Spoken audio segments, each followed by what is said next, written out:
Las venas abiertas de América Latina, por Eduardo Galeano, parte 76. El cónsul general de Inglaterra informaba a su gobierno en 1838 acerca del prodigioso incremento de las ventas de cobre, que se exportaba principalmente, sino por completo, en barcos británicos o por cuenta de británicos. Los comerciantes ingleses monopolizaban el comercio en Santiago y Valparaíso, y Chile era el segundo mercado latinoamericano en orden de importancia para los productos británicos. Los grandes puertos de América Latina, escalas de tránsito de las riquezas extraídas del suelo y del subsuelo con destino a los lejanos centros de poder, se consolidaban como instrumentos de conquista y dominación contra los países a los que pertenecían. Y eran los vertederos por donde se dilapidaba la renta nacional. Los puertos y las capitales querían parecerse a París o a Londres y a la retaguardia tenían el desierto. Proteccionismo y libre cambio en América Latina. El breve vuelo de Lucas Alamán. La expansión de los mercados latinoamericanos aceleraba la acumulación de capitales en los viveros de la industria británica. Hacía ya tiempo que el Atlántico se había convertido en el eje del comercio mundial, y los ingleses habían sabido aprovechar la ubicación de su isla, llena de puertos, a medio camino del Báltico y del Mediterráneo y apuntando a las costas de América. Inglaterra organizaba un sistema universal y se convertía en la prodigiosa fábrica abastecedora del planeta. Del mundo entero provenían las materias primas y sobre el mundo entero se derramaban las mercancías elaboradas. El imperio contaba con el puerto más grande y el más poderoso aparato financiero de su tiempo. Tenía el más alto nivel de especialización comercial. Disponía del monopolio mundial de los seguros y los fletes y dominaba el mercado internacional del oro.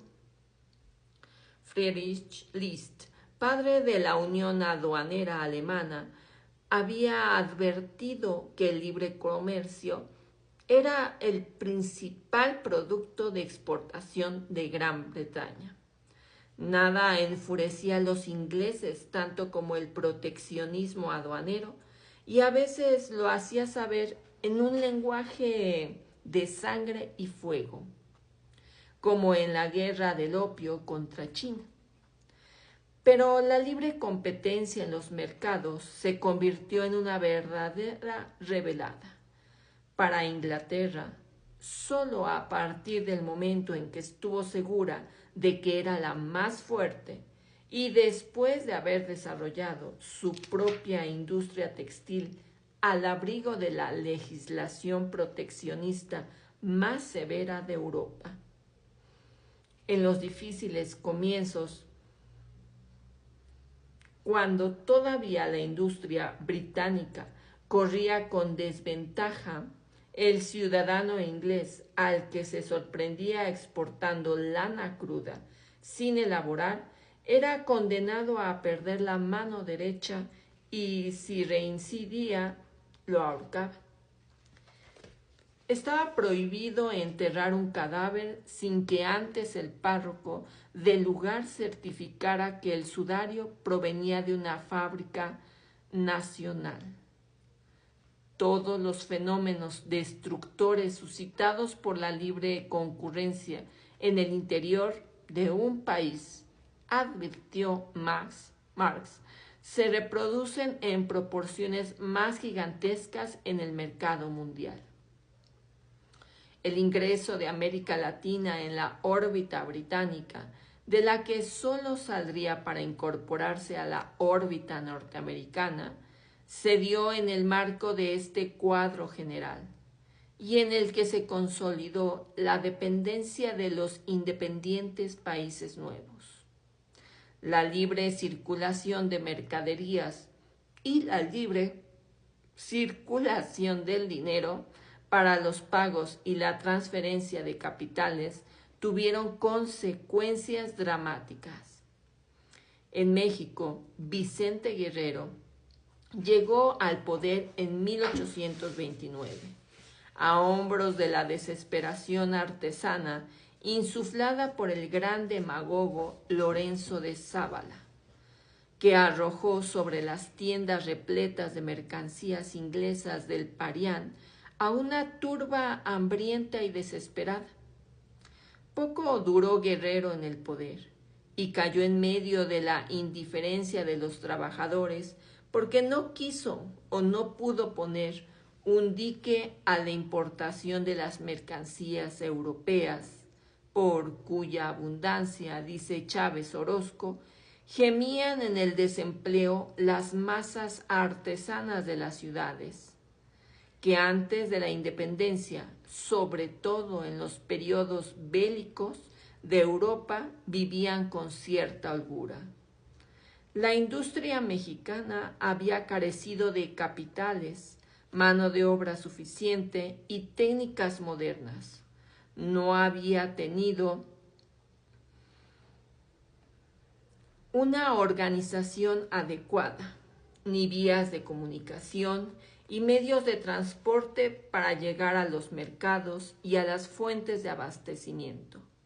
Lo único que probablemente le sobró, dice Alonso Aguilar, fueron interferencias, restricciones y trabas de todo orden.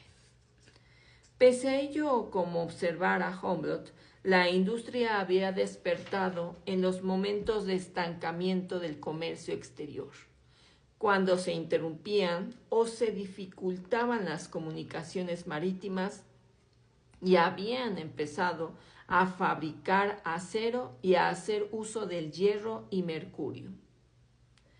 El liberalismo que la independencia trajo consigo agregaba perlas a la corona británica y paralizaba los obrajes textiles y metalúrgicos de México, Puebla y Guadalajara. Lucas Alamán, un político conservador de gran capacidad, advirtió a tiempo que las ideas de Adam Smith contenían veneno para la economía nacional y propició como ministro la creación de un banco estatal, el Banco de Avío, con el fin de impulsar la industrialización. Un impuesto a los tejidos extranjeros de algodón proporcionaría al país los recursos para comprar en el exterior las maquinarias y los medios técnicos que México necesitaba para abastecerse con tejidos de algodón de fabricación propia. El país disponía de materia prima, contaba con energía hidráulica más barata que el carbón y pudo formar buenos operarios rápidamente. El banco nació en 1830 y poco después llegaron, desde las mejores fábricas europeas, las maquinarias más modernas para hilar y tejer algodón. Además, el Estado contrató expertos extranjeros en la técnica textil. En 1844, las grandes plantas de Puebla produjeron 1.400.000 cortes de manta gruesa. La nueva capacidad industrial del país desbordaba la demanda interna, el mercado de consumo del reino de la desigualdad, formado en su gran mayoría por indios hambrientos. No podía sostener la continuidad de aquel desarrollo fabril vertiginoso. Contra esta muralla chocaba el esfuerzo por romper la estructura heredada de la colonia.